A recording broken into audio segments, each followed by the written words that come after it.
Good morning, Internet. Welcome aboard, everybody, for the next episode of the What's Your Issue weekly comic book reviews podcast, the People's Comic Book Reviews Podcast. This is episode number 14, and I am actually awake for probably the first podcast in a long time. Typically, when we record, it is at best 9:30 p.m. at night, often later, and by that point, I have usually been up for about 18 to 20 hours, so this is a weird change. We made some schedule adjustments because I had some other internet content production stuff going on yesterday, and then we're trying to jam this in between this and another obligation that I have, but it worked out a little bit because we both had some availability here in the late morning. So with me, as always, is my stalwart co-host, Mr. Stephen Lora. How you doing, Stephen? Doing good, just a little tired. Good. Yeah, so we're on. We're getting there. Yes, we have opposite biological clocks. So this recording instance is one where I am more awake. It is perhaps one where Stephen is less awake. So hopefully we will balance each other out just in the opposite direction. In case you didn't know, in case you haven't watched the podcast before, this is a spoilery type reviews podcast. We will leave no detail untouched. Should we so choose? We may choose not to cover everything in the comic, but everything is fair game. So if you haven't completed reading your books for some reason on the Tuesday before New Comic Book Day, sweet Christmas, man. Put your thing down and go read them and then come back. And what we do on this here show is in the review segment, we cover 6 comics from DC, Marvel, or Tier 2 or Tier 3 publishers every once in a while in indie. We review them in excruciating detail, and then we wrap that up and call the best book that we read for the preceding shipping Wednesday. Then talk about our motion detected at the front door. My Echo here is tied into my Ring doorbell. So, and usually we record at night, so nobody's coming up to my doorbell, so you can never hear it. And then we move on to talk about, we call the best thing that we read the preceding shipping Wednesday, and then move on to talk about any honorable mentions that we have. Those are books that we scored an 8.0 or above on our 10-point by half-point rating scale. And then we wrap it up by telling you what we're pulling the following shipping Wednesday, which is usually in a day or two from our recording, so that you have an idea of what to expect from us the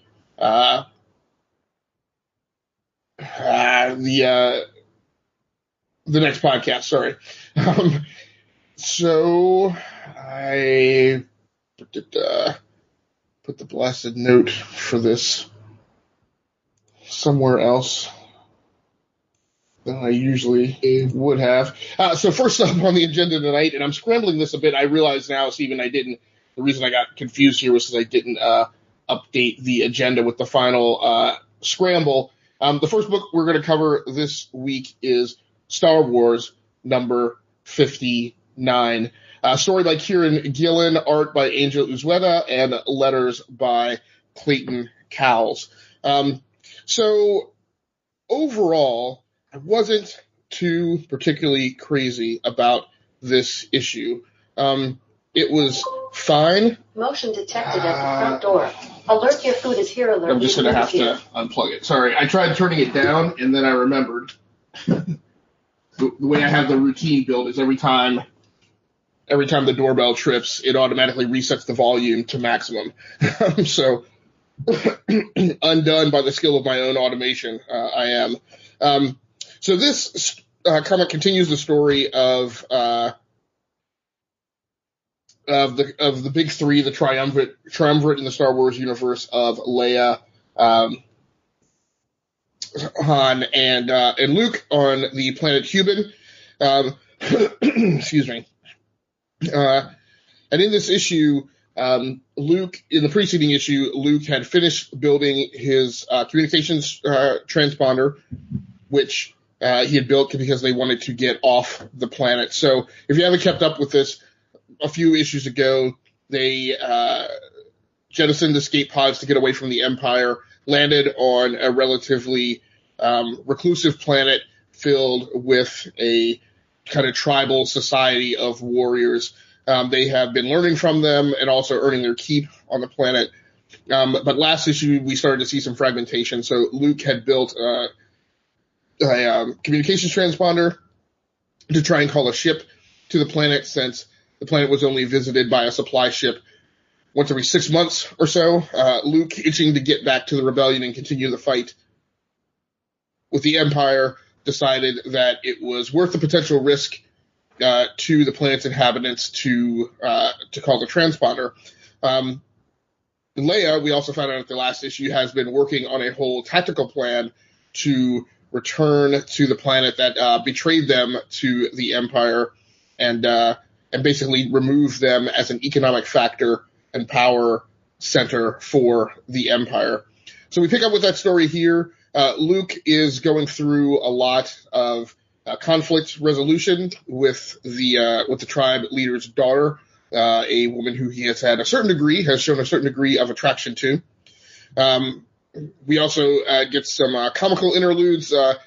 This is a story I will say that, one thing I did like about it is it's a story where we get a lot of kind of very, very pointed highlighting of Han Solo, which I feel like is the way to do it. It's not a lot of lingering panels and scenes on Han, because as a character, he only has so much to contribute, and he actually works best when you get him in small doses.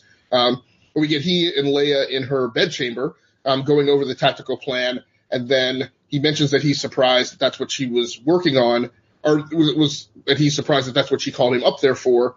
And she said, well, what did you think I was working on? And he said, well, I kind of thought, young lady, late night, lady's bedchamber, at which point Leia promptly kicks him out. So we get a couple points of comic relief here. We get another scene where he bumps into someone at the bar and spills the guy's drink and offers to replace it.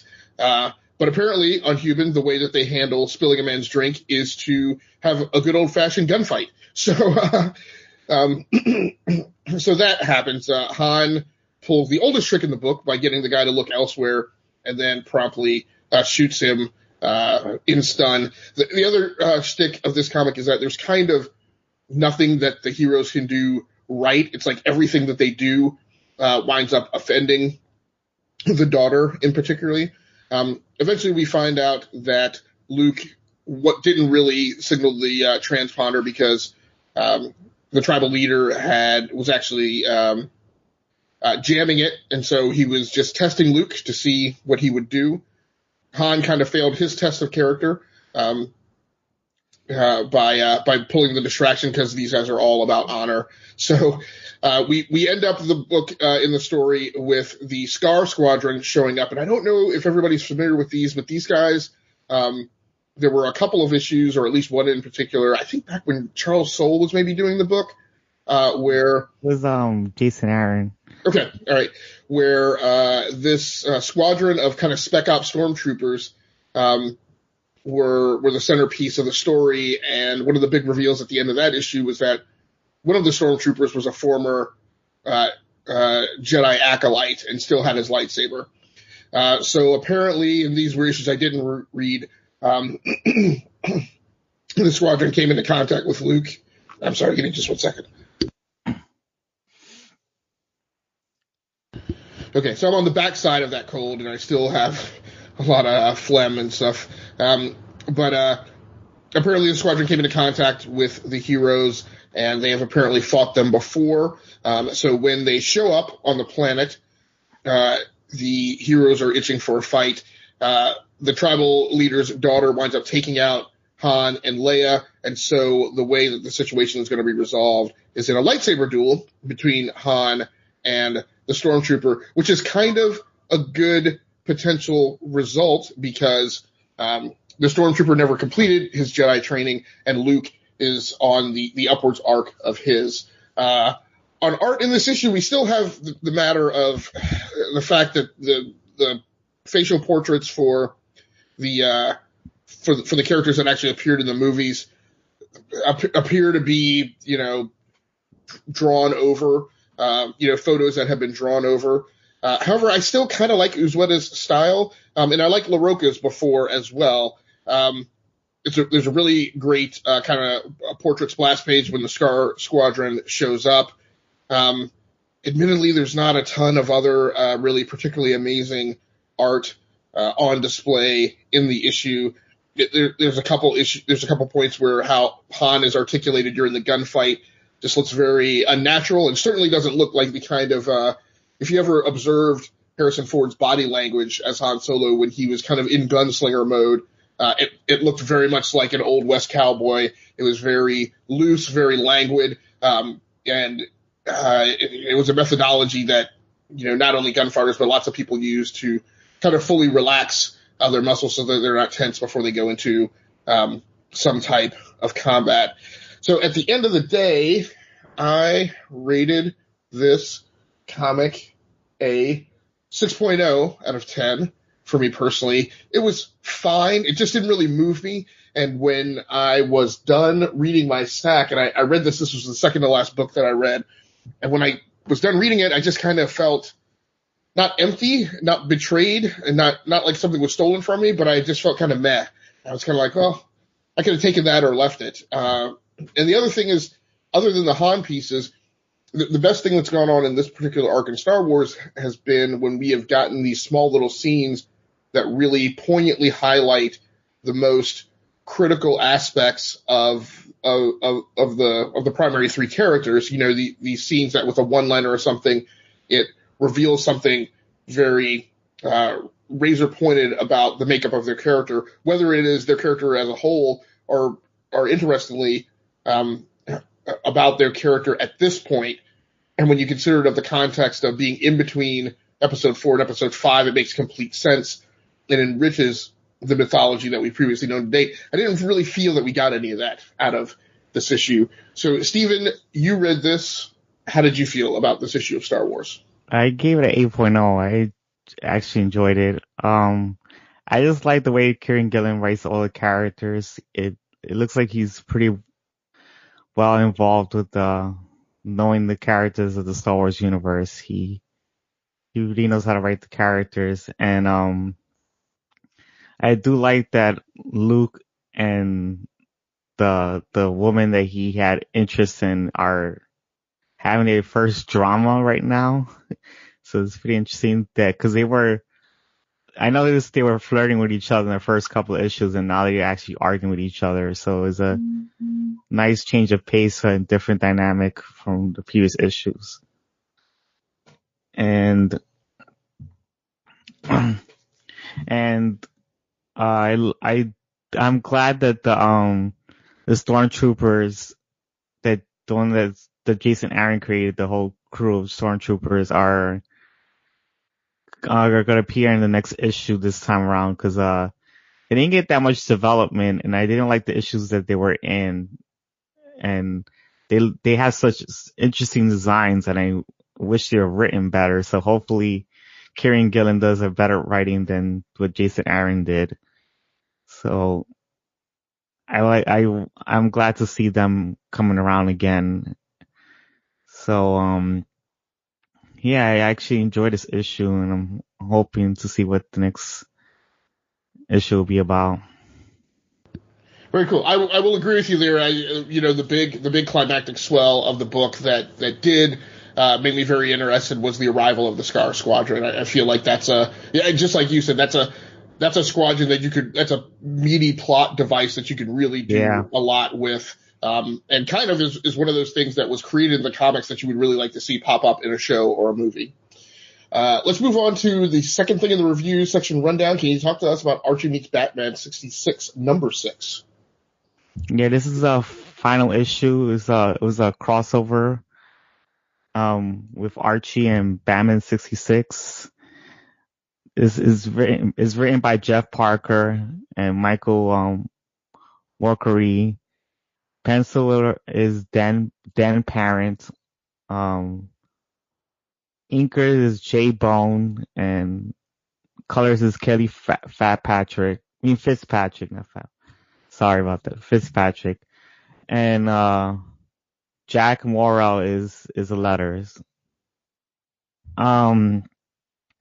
This book is usually about the villains from Batman 56, like the Joker, Riddler, Catwoman, Penguin, and Siren. they try to mind control the parents of Archie. They end up going to Riverdale and they end up trying to mind control all the older people, and they didn't get the mind control device to control younger teenagers, which is why the Archie students are helping Batman and Robin and Batgirl. During this issue, Batman is already captured by the villains, and now it's up to Robin and Batgirl and the Archie kids the kids at Riverdale to save Batman and the rest of their teachers and parents that are mind controlled by the villains. And Archie, Betty, Veronica, and Jughead, and I think Reggie, I forgot his name, but they all team up and decide to dress as superheroes and try to go save Batman and the rest of the people, and they end up saving them, and they end up fighting all the heroes. I mean, not heroes, the villains, and so yeah, they end up saving the day, and they end up saving Batman, and they continue to fight him off, and they was able to break the mind control device, and I guess they call the cops to arrest the villains and send them to Gotham City. So yeah, that's pretty much it. This is the final issue of the miniseries, and I gave it a 7.5 because it was just an action type of issue, and I thought it was okay for it, because there wasn't that. I wish they did the whole bam wham thing, but they just kind of rushed it and they didn't do any of those effects. I wish they did, but they didn't. But I still enjoyed the issue. I did like that all the Archie characters decided to dress as superheroes, because they dress as the superheroes that they usually dress as in their franchise, I guess you can say. Because I really don't know I don't really don't know too much about Archie, but I do know that they have their own like superhero identities, like for those special superhero issues that they have. And I don't know their superhero names, but I see the costumes and they pretty much are well known. I can see them I can know it by just looking at it, since I've seen it so often. But yeah, it was pretty interesting to see that. And this was a series that you can just read and be entertained by. There's no deep story or anything too complex. This is simple fun, and I actually enjoy that. So yeah, that's why I gave it a 7.5. Yeah, and this is one of the things I struggle with a little bit with Archie, and it's a weird place too, because just like you said, like there's typically not like an overly deep story that you really have to dig for, and is really a good subject for, a highly detailed analysis. The artwork is always kind of in this just below the middle kind of, if I think about comic book art in a spectrum from like simple to super complex, it sits in this weird band, like just below like the 50% mark in terms of complexity and detail. And depending on what you like in comic book art, I tend to applaud more detailed comic book art, and there's different schools of thought on that. So a lot of times we get to an Archie comic, even when I've read them, and I'm like, how do I score this thing and how do I compare it? Like, it just doesn't have, to me, it doesn't have sometimes some of the meat on the bones that I need to feel that that I should hold it comparable to, like an Alex Ross or a Jim Lee book or whatever. And sometimes that feels a little unfair. I think the key to me is when the books are written with that nuance where you can see some very savvy choices being made in the story and the art that go beyond simply kind of laying down the railroad track in the template of what those books have been set before. So yeah, I get you. They're always interesting things to talk about when they come up in our rundown, though. So the next book I want to talk about in the rundown is arguably maybe the most strategically important and relevant comic to release this particular shipping week. And we are talking about the books that ship the 9th of January. And that's Captain Marvel #1. So story by Kelly Thompson, art by Carmen Carnero, colors by Tamara Bonvillain, and letters by the great Clayton Cowles, whose name as a letterer comes up almost every issue that we're going to talk about this episode. So this is a weird thing. I am, 2 or 3 years now into this track, particularly at Marvel. DC has done it as well. I'm starting to get a little uncertain about how I feel about taking an entirely female creative team and putting them on a female lead character book. There was a time that I felt that it was appropriate. There was a time that I felt that was actually an important thing to do. The continuance of it, like 3 years into it, I'm not certain because, and I have been a guy who's railed against this notion of, here we go with the minority book and it's so contrived, they're making something out of a character. I'm like, well, shut up. That's what comics are. Editorial makes choices and decisions about the product that they're going to sell, and they make deliberate choices. I'm like, what do you mean they're making something out of nothing? That's every comic book is nothing until editorial decides that they want to make it a prominent thing in the publishing lineup. So, but the question to me is, Captain Marvel is highly relevant and is a highly accepted character in both the Marvel universe and now as we prep to see her entrance into the cinematic continuity. There's no doubt that she's gained traction, in my opinion. She's one of my favorite characters. She's been a Horizon character in the Marvel Universe for the last 2 to 3 years. It's actually kind of crazy when I thought about it. I mean, she is, as far as I know, in my age, in the modern era, of like the 1980s forward, I don't know of anybody who has held the reins of the Avengers for as long continuously as she has. So here we are. She has, and I haven't kept up with her since the last single issue continuing that she had, when she has apparently been on sabbatical for the last year. She has been out in space. Her mother died. Her brother was critically injured and was also targeted for murder. And now she has returned to Earth. This was a pretty interesting and relatively wonderful issue. It was something different than I was expecting, and that much is absolutely certain. There's a question as this book goes on, and we have several of these. We have these. I feel like we have these more in DC than in Marvel, where there was an ongoing that is a single character, but the reality is it's really like another Justice League book, right?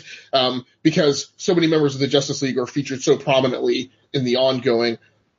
That's what we definitely have here in this initial issue. You get Captain Marvel, you get Marvel's version of the Triumvirate, you get Captain America, Thor, and Iron Man all showing up in an action sequence about the middle to the end of the book. You have a conversation with Tony Stark. You have Hazmat, who, if anybody remembers, I don't remember seeing prominently since the whole thing about Murder World, where Arcade captured a bunch of young Avengers and a bunch of New Mutants and trapped them on an island in a Hunger Games type scenario. And then you have James Rhodes, and you have Spider-Woman, Jessica Drew. So you have all these characters sprinkled out. You have a lot of discussion about what Captain Marvel has been doing. I think it's very funny that in one of the early sequences, she has a meeting with Tony Stark, who's like been pinging her via email and tells her to come in for a discussion. And she comes in. They talk about how happy they are to have her rejoining the Avengers. And then Tony says, but there's just one thing. You have to go through an interview. So I thought that was so great and so very – it's a little deconstructionist, right? The notion that, in order to rejoin a company that she still has to go through the formality of an interview. She can't just be hired, which is a thing that we often see out in industry. And it's always a question of whether or not it's a real interview or it's just academic, or whether or not you're told that it's just a pencil whip, but then you go in there and it's actually like a serious critical review of whether or not you're going to be allowed to rejoin. So I thought that was very, very interesting. There's a lot of great banter between her and Tony Stark, a lot of great banter between her and Hazmat, a lot of it very kind of Whedon-esque in the wittiness of it. In the issue, like I said, she returns. It opens with a big action sequence with her and Jessica Drew. Again, a lot of kind of great dialogue between them, kind of girlfriends, and Spider-Woman being so happy that she's back from being in outer space and going to grab coffee, etc. We also get a lot of the grit and determination that we associate with the character of Captain Marvel and Carol Danvers. There's a reference to her powers having been taken by Rogue, which I felt was always kind of interesting. And then, while out for her interview with, which it turns out is actually with a member of the press, I had this thought when Tony mentioned it that it was going to be with like a panel of the Avengers. But a villain shows up for no other reason, just to challenge Captain Marvel on the merits of her reputation. The Nuclear Man, who James Rhodes later mentions might be a former Fantastic Four villain referred to as Machismo, who I'm not familiar with because I'm not a big Fantastic Four reader. But basically the two of these throw down in downtown New York and then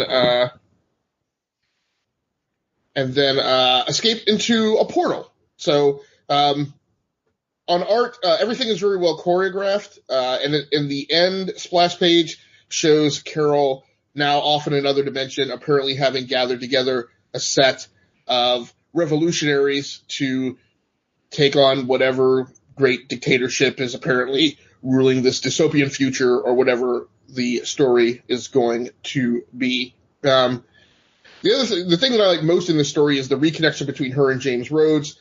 These are two characters who were both taken off the chessboard. Rhodes was taken off during Civil War II, where he was killed, and we had a whole big funeral.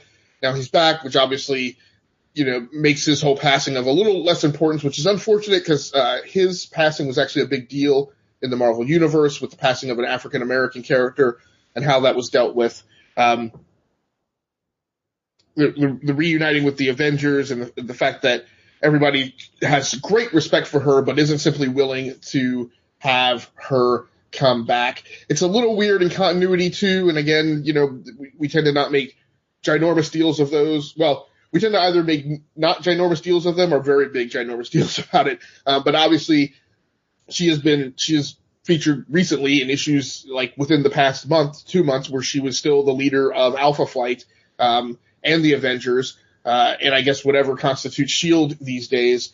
But according to the opening of this book, apparently she's been off the planet for a year. So there's bits and pieces of that story that maybe weren't completely pieced together with sufficient exposition in these pages. I don't want to say the disappointing thing. The thing that's a little unfortunate maybe is, and I'm not familiar with Carmen Carnero's work, and the work is fine. It's definitely professional grade, and it's definitely, indicative of, when you make it to the bigs in doing professionally made comics, but the art didn't do a whole lot for me. And there are issues that we saw this week, recent issues that we've seen of Justice League, the art in Batman number 62, and other recent issues of Batman.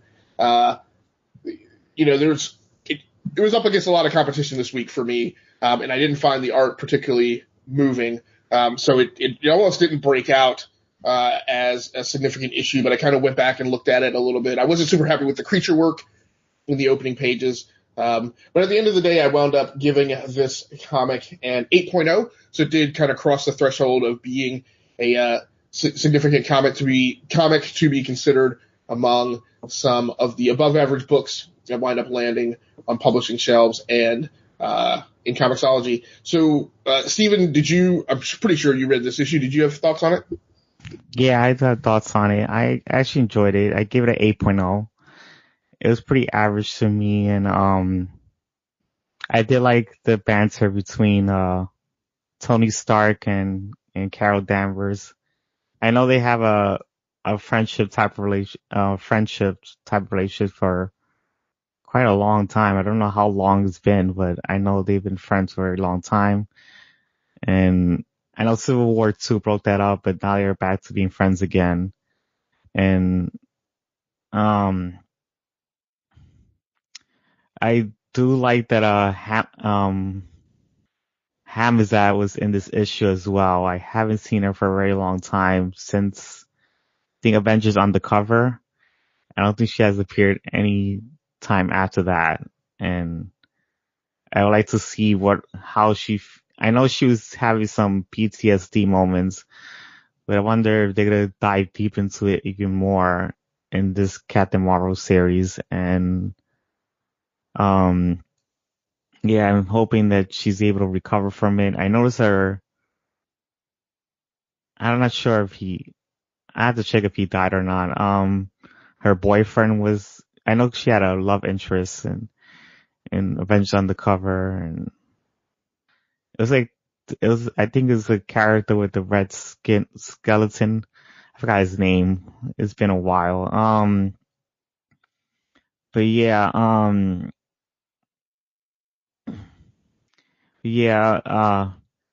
trying to gather my thoughts here. So yeah, I'm glad to see Spider-Woman is also in the book, because she's also another longtime friend of Carol Danvers. And also did like that James Rhodey was going to end up being in this book too, because that was Captain Marvel's love interest, and it looked like they're trying to get back together. I'm not sure they are. But usually when a new writer comes in, they forget the previous love interest. They just don't even mention it or don't even bring them around. So I'm glad that this writer, Kelly Thompson, was able to keep the continuity of Captain Marvel flowing. It looked like she's well in the know of the continuity that Captain Marvel has had for the past books. And I did like the mentioning of the previous miniseries that they just ended, December. Yeah, so I'm looking forward to it. Yeah, so I'm not onboarding this into my regular recurring pull list just yet. We did agree on the final score. Like I said, we both gave it an 8.0. I guess mine was more of for me, it was this book could have been even better. It sounds like for you, it was this trying to figure out a way to reverse that. You enjoyed it, but then maybe struggled to find a thing that would pitch it even higher than an 8.0. Oh. I gave it an 8.0 because this is action issue. I just like the character conversations. Yeah, and I agree with you. I felt the most important thing in the whole story was bringing James Rhodes back into it and establishing that link between the two of them, because I think a lot of writers try to deal with Captain Marvel. And again, sometimes it does work well and it is important, but so many writers try to deal with her as a non-romantic character. Yeah. And I think that's good. I felt like the Wonder Woman movie struck the right balance in how do you make a lead female character predominantly a warrior, but still give that 10% of attention to the fact that, she has feelings and she is interested in relationships. And maybe hopefully they can find that same balance with Captain Marvel here. The next book I want to talk about in the rundown is Deathstroke number 39, a book that I was not quite as pleased with as I was with Captain Marvel. And I would give you all a rundown of the situation, but Man, I don't know if I can. This is almost as eclectic and confusing a book as I have ever read, and part of it is there's flippin' time travel stuff in it. And if you want to make a book complicated and make it less accessible to people, put time travel on it. Yeah. This is a thing that DC constantly dabbles with, and a lot of times when you do, when you've had it in Crisis and when you had it in like Convergence, Convergence is definitely not a good example. Sometimes when you keep it clean, it works out okay, but then a lot of times it gets like this. And I will say an even bigger muddle in my mind is what Marvel has done with the X-Men, particularly in the 90s in the comics. But at any rate, there's a ton of time travel here, and it's maybe the worst kind. It's time travel on a scale of like minutes and days to where, rather than having kind of clearly segmented instances of timelines, you have a lot of things that fall on top of each other. So, so you have Devin in this issue, who's a bit of comic relief in this comic, has come along to kind of, in some ways, mimic Deathstroke in a lot of ways, but he's like, I don't know, he's like 50% Deathstroke, 50% Deadpool. And when he has a costume that looks very similar to Deadpool's, that also gets confusing. But the basic gist of it is Slade was apparently it's so ridiculous I even hate running it down. Slade was apparently kidnapped by an alien race, taken to the other side of the galaxy, tried to call the Justice League for help, but nobody answered the call. But part of the reason for that is his call was time displaced. He since he can't get a hold of any superheroes, he calls upon a bunch of villains. They go off to this alien race, kick their butt predominantly, but they get yanked back to the present and back to Earth before they can finish the job. The whole way the time displacement works is they were only gone for a short period of time, and because of the way radio waves travel through space, his call to help to the Justice League actually arrives after he's already come back. The only person who remembers this really well is this kid Devin, who is a bit of comic relief. We get pictures of the Justice League seeing the call come through, but in amongst all this is Dr. Hugo Strange is dorking with his head. So again, in possibly the worst way that comic books are done, is you get this unreliable narrator effect where you're like, unsure of, is this part of Slade's psychosis? How much of this is real? Slade is tricked into killing a female psychiatrist who he's been developing a bond with. We quickly cut to Rose out in northern Vietnam going through some ritual in a cave about her sword also having been sent back from the future. She's with Two-Face, but then we have Two-Face back at Arkham with Hugo Strange. The only thing in this that really made perfect and clear sense to me was Deathstroke's son, who has the ability to kind of assume control of other beings. Still confusing to me because I thought he had been killed off at some point, but maybe that's just a misnomer that I have because I haven't stayed on the Deathstroke run the entire time.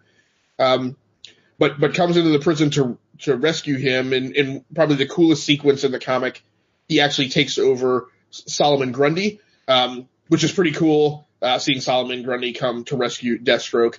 And Grundy is just wrecking crap coming through Arkham, so it's pretty cool. Hugo Strange is a very despicable character who I can't stand, and it was nice seeing him get his comeuppance. Deathstroke is about to kill him, but then the kid Devin arrives crashing through the window in a police cruiser right before Deathstroke is about to pull the trigger. Devin's whole objective is he needs to get a hold of Slade because these aliens who they didn't finish the job on are actually now on their way to Earth, and he's trying to get Deathstroke to rally the troops since Deathstroke apparently defeated them one time before. And I apologize, I should have run down the creative team. There's like 19 different artists on this blasted book. You have Priest doing the story. Pencils are by Carlo Pagaleon. and Fernando Pasarin, inks by Jason Paz and Jordi Tarragona and Wade von Graubadger, and then colors by Jeremy Cox. That all being said, the art is pretty fine.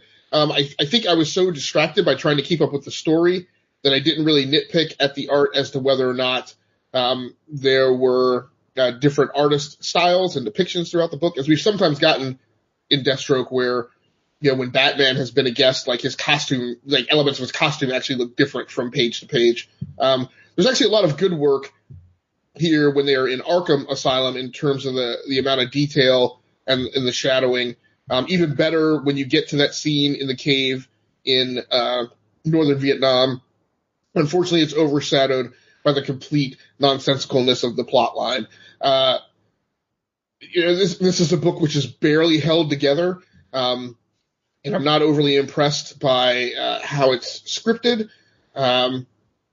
Hopefully, I believe maybe when there's a big alien battle next issue, maybe it'll tighten up a little, but not the best issue of Deathstroke that I've read since this run started. At the end of the day, I gave the comic a 7.0 out of 10, kind of barely making the grade to average in my book. I don't know. Steven, did you read this issue? Yeah, I gave it a 7.0 as well. I was very confused with what was going on in this book. Even with having two artists that are slightly similar in their art styles, doesn't really help with what's happening before, what's happening after. And the last issue was much more tightly close, like you knew what was going on, but here it just didn't work. And the whole seeing Two-Face in two places at once, I don't understand why did I see Two-Face in Arkham and why did I see Two-Face with Say Wilson's daughter, and Rose Wilson, that was her name. Yeah.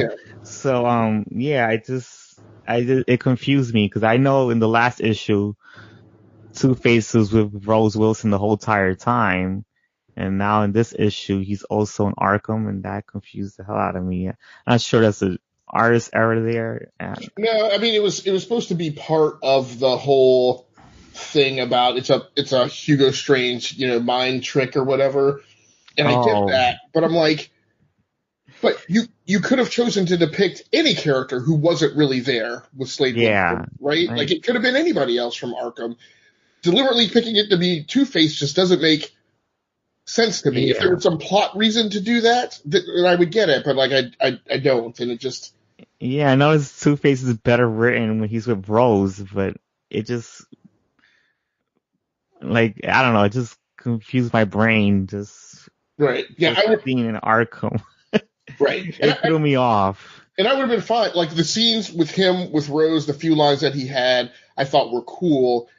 I guess unfortunately I'm not on this as an ongoing recurringly, and it would have been nice to understand how that whole story got pieced together. I think that's an interesting plot point actually. That I think part of what he mentioned is that he's actually been cured of his psychosis, which it would be very interesting to see a mentally functional Two-Face in the DC universe. I've been wanting to see a mentally function Two-Face for quite a long time, because I noticed his character is very flawed. It never made any sense to me in the history of DC Comics. It's just, I'm glad to finally see a more mentally stable Two-Face.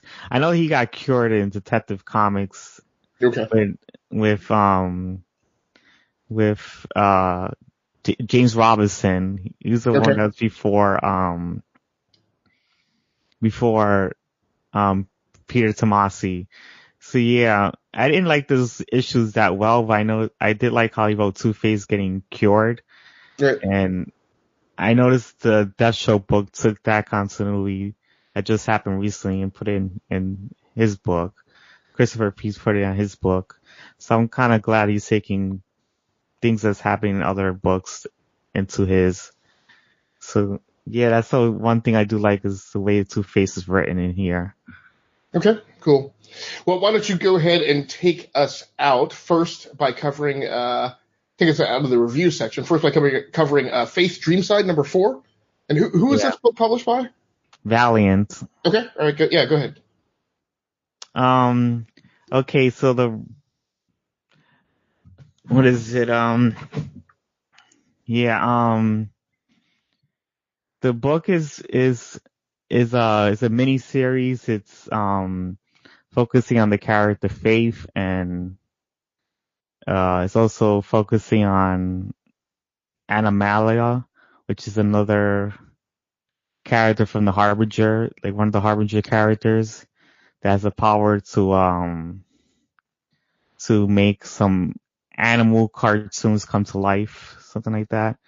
And there's also Mirage, which is a person who has the ability to talk to ghosts and see ghosts, and which nobody else can actually do. No one can actually see or talk to ghosts like she can. So yeah, in this issue, they're in the dead side. Oh, I forgot to put say the creative team. The writer is Jody Hauser. Artist is MK Kim. Colorist is Jody Belair. Dave Sharp is the letterer. Yeah, that's pretty much it. So,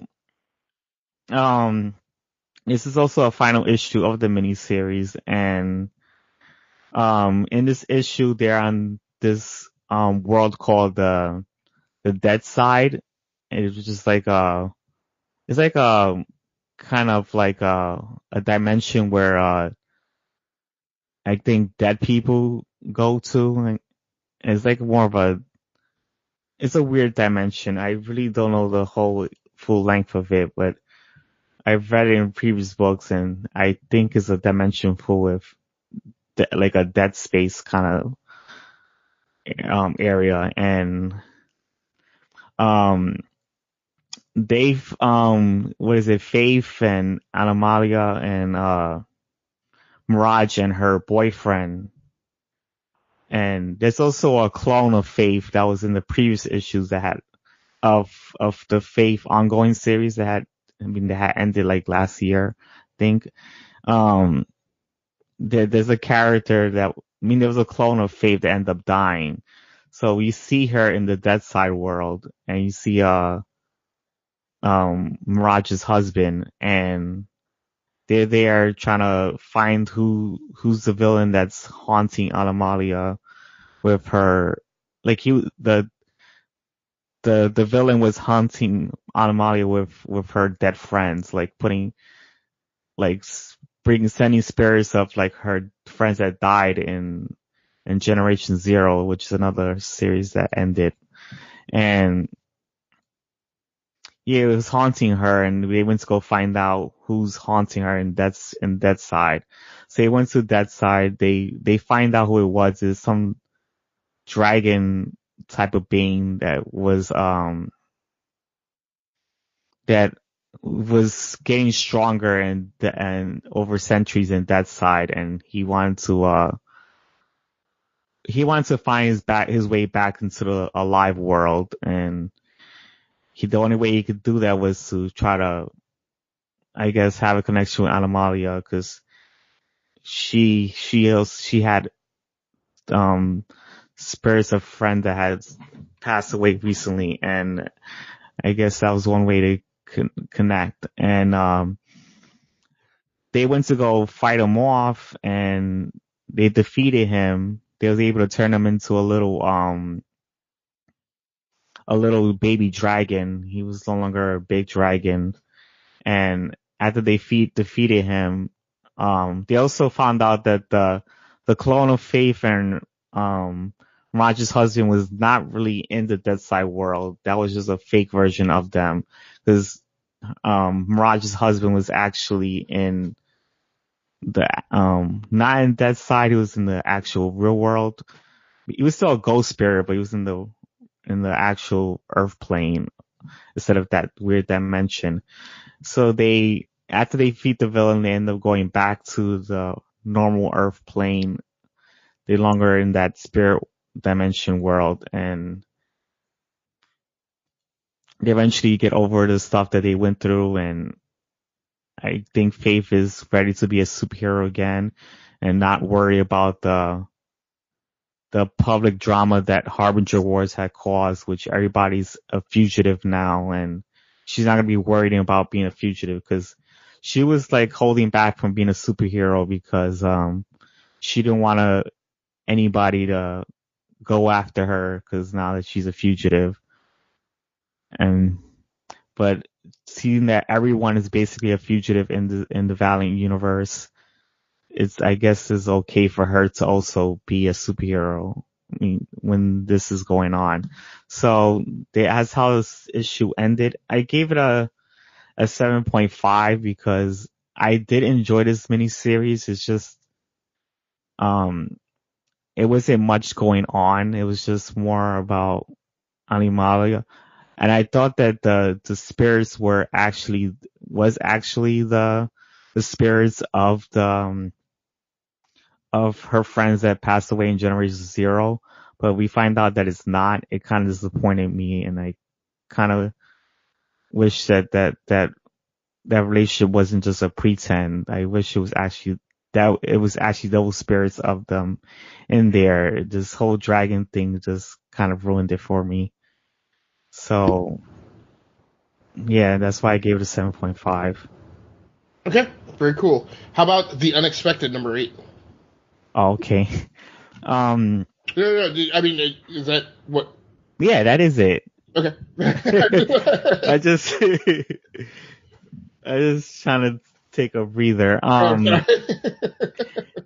So yeah, The Unexpected number 8 is written by Roland Kleikel, and Steve Orlando. I think Roland Kleikel is the artist. I don't remember Steve Orlando being an artist. It doesn't say which one is the artist in the book. I don't know why.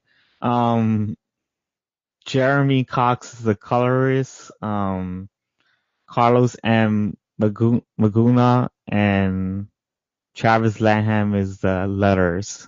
So is this a DC book? Yes, it is. It's a DC book. It's one of the Dark Knight's Metal spinoffs, but this is the final issue. Very cool. So yeah, it was like the lesser known, the ones that I guess this wasn't selling well than the other ones, but I still enjoyed it. This is the final issue of The Unexpected 8, and it's just showing because the characters in this book they're also in a different dimension as well, which is like a dimension that's between multiverses they end up being in on. And was it the characters like the Firebrand, Neon, and Hawkman are fighting they're supposed to be fighting Mandrake, who's another DC villain. So yeah, Neon is getting pulled into like some black hole type of thing that's just trying to suck him and Bad Samaritan, which is another villain that was in this series.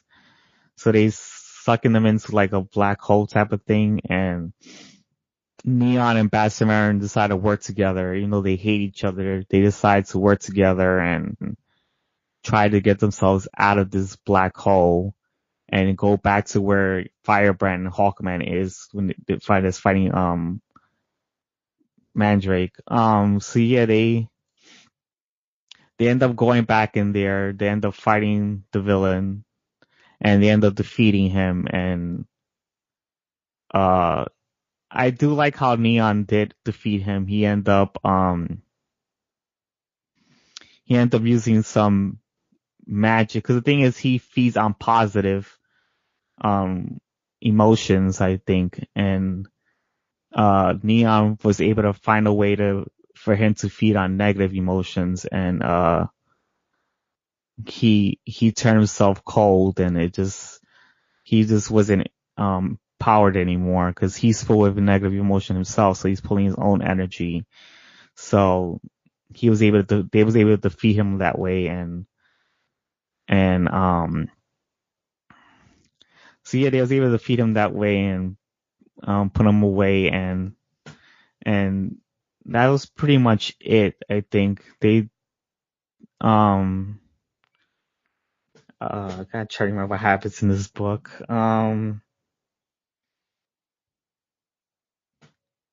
yeah, I gave this issue a 7.5 because, it was just a okay conclusion to the book. I noticed they didn't close everything because there was another villain that was supposed to be in the book, but they didn't even bother focusing on that villain in this issue. And I noticed there was some character development with Bad Samaritan, which is also a good thing. So I know he's a villain, but it looks like here he's that now that Neon helped him save his life from the black hole, he's thinking of turning to the other side and maybe possibly being good. So yeah, they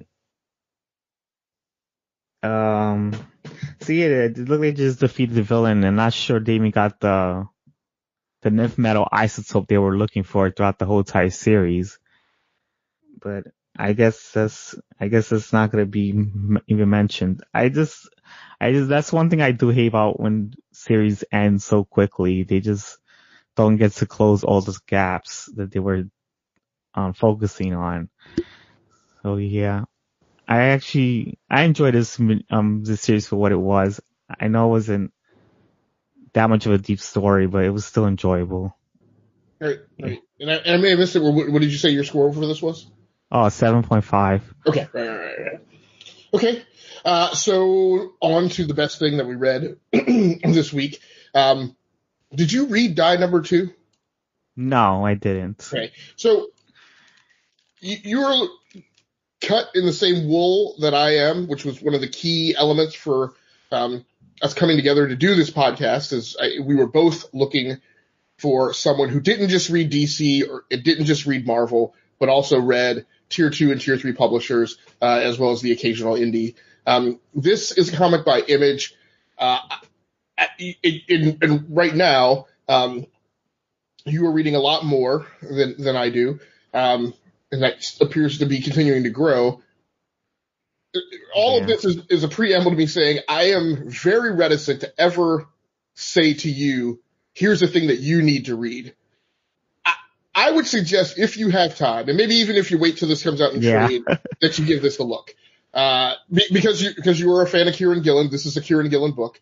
I didn't notice that. Yeah, so this is published by Image, story by Kieran Gillen, art by Stephanie Hans, and letters by, once again, Clayton Cowles. The setup for this book, and the first time I heard of this was while listening to the iFanboy podcast. The setup for this book is very much similar to the Dungeons and Dragons cartoon from the 80s. Is apparently in youth, a bunch of preteens or early teenagers were taken and transported to a fantasy realm that was built on the context of a role-playing game that they were playing. When the whole thing ended, they defeated the bad guy, but one of them, as they were teleporting out, one of them was held back and captured by the bad guy. Another one of them, who I think was holding on to him, had lost her arm from the forearm down because it was held back in that dimension because the two of them were holding hands. So these are children that have been scarred. They are all now in their 40s, and many of them are parents. They've been married. They're either divorced or are going through a divorce. People are professors. They have lives. And this one member of their party who was held back teleports, is grown up now and teleports them back to this dimension. There was a whole thing of the whole thing about the Grandmaster, the original villain, was that he wanted them to go into their own dimension and tell people about this world, because apparently the shtick is if you're told about the world and you start thinking of it, then that gives them an access path by which to teleport you there. Of course, Saul, already knew about that dimension. And in addition to teleporting members of this party, he has also been teleporting other people that he knew from their childhood, and frequently they are showing up in the world as NPCs and other characters.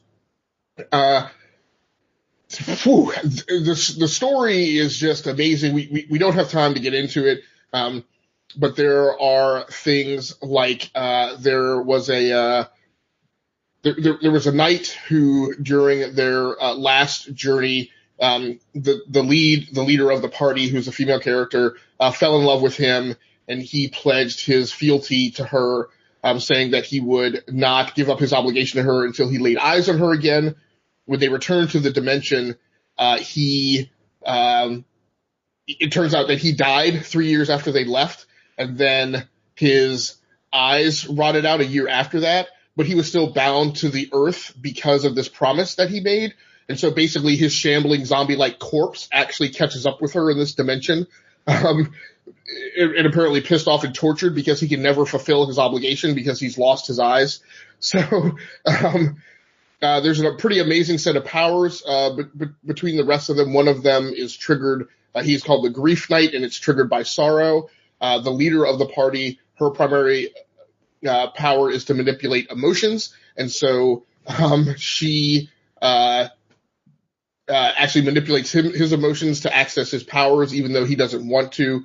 The art in this by Stephanie Hans is simply amazing. It was the best art that I saw this week, and this is why, in many ways, it was hard when I had to come and compare other artists' work to hers. It's an amazing book. At the end of the day, I rated it a 9.0, which is an extremely high score for me. I definitely think this is much in the way that I think people should read the horror stuff that Cullen Bunn has done, particularly in the last few years on Harrow County. Even if you don't get to it until you get to it in trade, this, at least so far, is shaping up to be a thing that I kind of feel is a must read. So, Stephen, what was your best thing that you read this week? The best thing I read this week was, it was Miles Morales, Spider-Man #2, which is the writer is Saladin Ahmed. The artist is Javier Garron, colorist is David Corral, and the letters is VC Corey Pettit. So, this issue is about Miles Morales going to, he's fighting, he noticed he runs into Rhino, and he thought Rhino was like, robbing some banks or something, like he's already caused havoc, and he finds out that he actually wasn't. He's just looking for he's looking for a bunch of he's looking for his it was his niece, because he finds out that his wife's niece. So, yeah, he finds out that his wife, because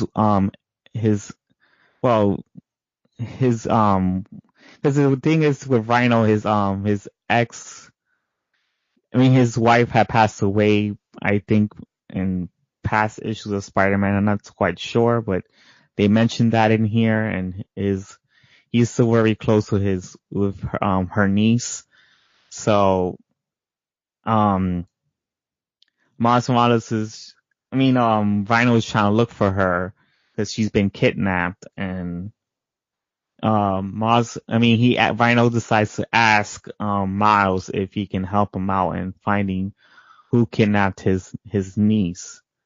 So, it's also Miles said that he would actually go help him, so they decided to come up with a different day to meet up again and decide to plan this and how they can figure out who has been kidnapping these kids, because Miles has also noticed that a close friend of his that goes to school has also been kidnapped. Is a close friend from the school her brother, I think, has been kidnapped. So yeah, they're trying to figure out who's been kidnapping these kids. And, there's also some, Maz is going through his school days, talking with Genki, and he talks with the female student that her brother's been kidnapped. And, he ends up, Miles and Rhino end up meeting up with each other, and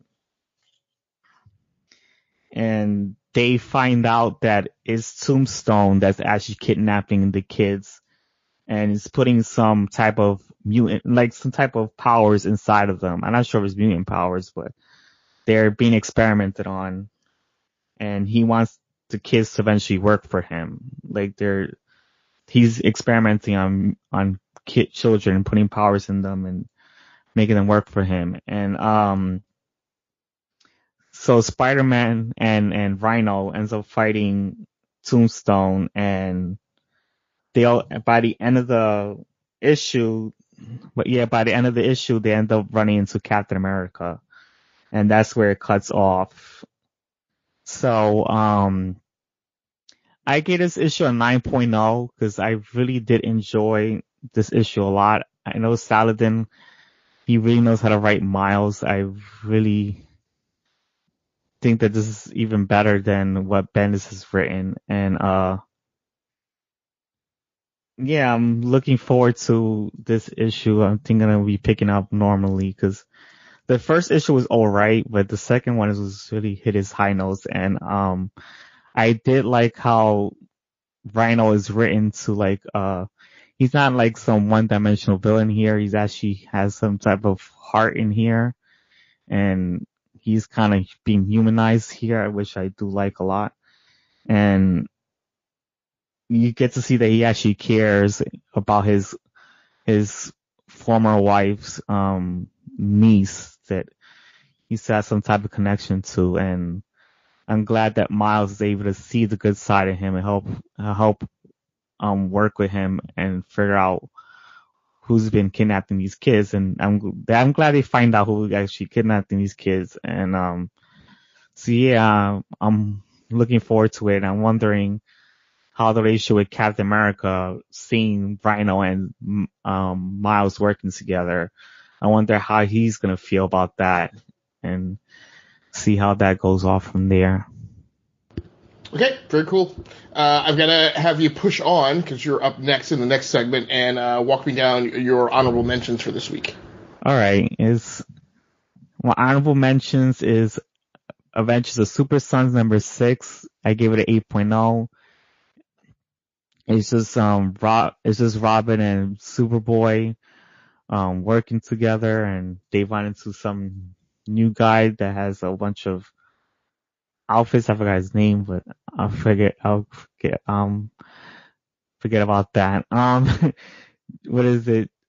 I gave Justice League number 15 8.5, which is still continuing the Hulk World issue. It was very fun. I actually enjoyed it.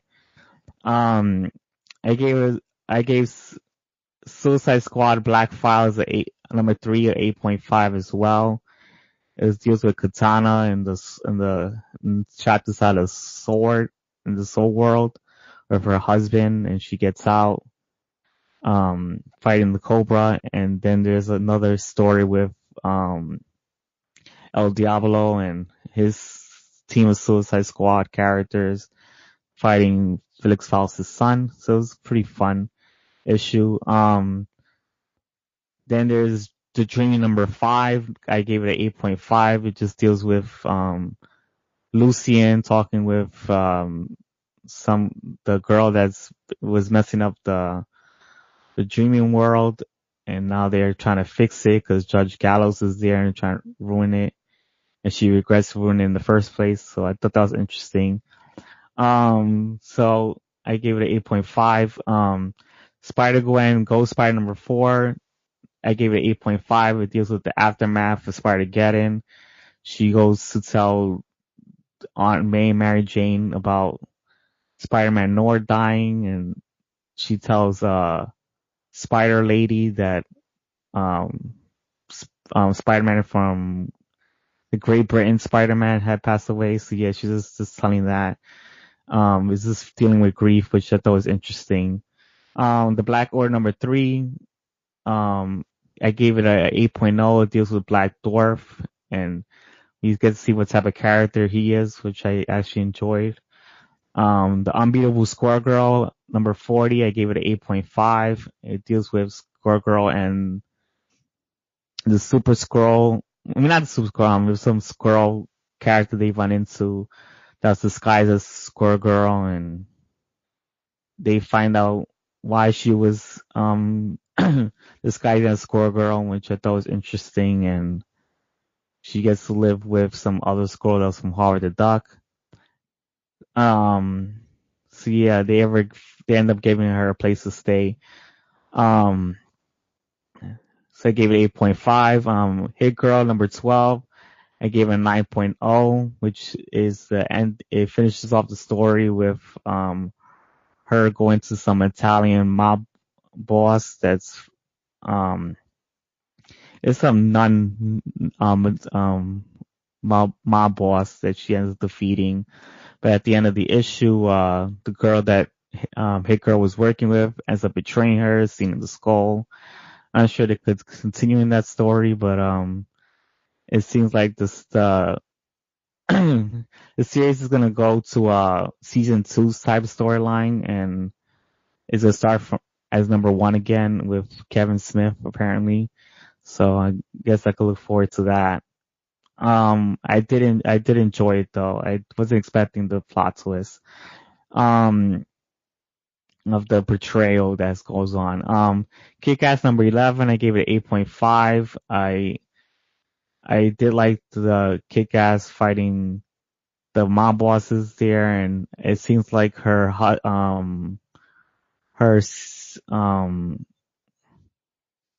what is it? Her sister's her sister's finding out who she is, and I guess we see the repercussions of that the next issue, and the next issue is supposed to be the final one. So I'll see how that ends eventually. Domino number 10 was also a final issue. I gave it an 8.0 because it was just Domino fighting off with her friends, fighting off Mojo, and they get to free Longshot, and that was pretty much it. And I'm looking forward to the next series that they're gonna have. It's just called Hot Shots number 1, and it was just basically all the Domino characters. All the characters that wasn't Domino. They're making a new team, and it's gonna be a mini series, and I'll see how that goes. That's about it. Okay, on my side, honorable mentions this week were Justice League number 15, which I gave an 8.5, matching your score. We already talked about Captain Marvel number 1, which I gave an 8.0. I believe you gave an 8.0 also. And my third honorable mention was Batman number 62, which is continuing this whole unraveling the thing between Batman and Bane and Thomas Wayne, apparently, featuring a full-length story of Batman having been captured by Pig. And then getting all the way, and a lot of unexplainable things happening through the course of the issue, and then getting to the end, and it appears that who was actually in the Pig costume was Damien. So again, we're left a little bit confused about how all this thing ties together. For next week's polls, go ahead and run down your very lengthy list. All right, it's Detective Comics 996. The Flash number 62, Titans number 33, Spider-Man Deadpool number 44, Superman number 7, Justice Dark number 7, The Batman Who Laughs number 2, Return of Wolverine number 4, Catwoman number 7, Supergirl number 26, Hawkman number 8, Scooby Apocalypse number 33, Invaders number 1, Black Widow number 1, House of Whispers number 5, Shadow Man number 11, which is the final issue. Electric Warriors number 3, Teenage Mutant Ninja Turtles Shredder in Hell #1. It didn't come out last week. Apparently it got delayed, so I had to pick it got delayed to the next week, which I'm hoping it comes out this week. And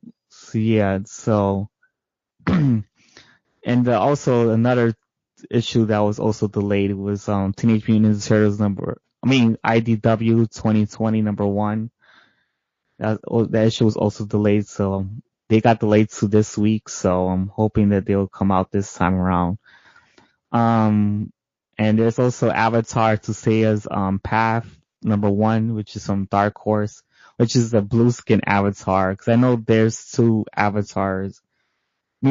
series with Avatar, which is from Avatar Last Bender, and then there's Avatar to Seiya's Path, which is two different things, but they both are published by Dark Horse. I don't know how much confusion that can cause. So yeah, that's it. Okay, for me, I will also be reading Detective Comics number 996 on the road to Detective Comics 1000, Fantastic Four #6, Red Hood Outlaw #30, also reading Titans #33, Grim Fairy Tales Volume 4 #11, published by Zenoscope, Albert Einstein Time Mason #4, published by Action Lab.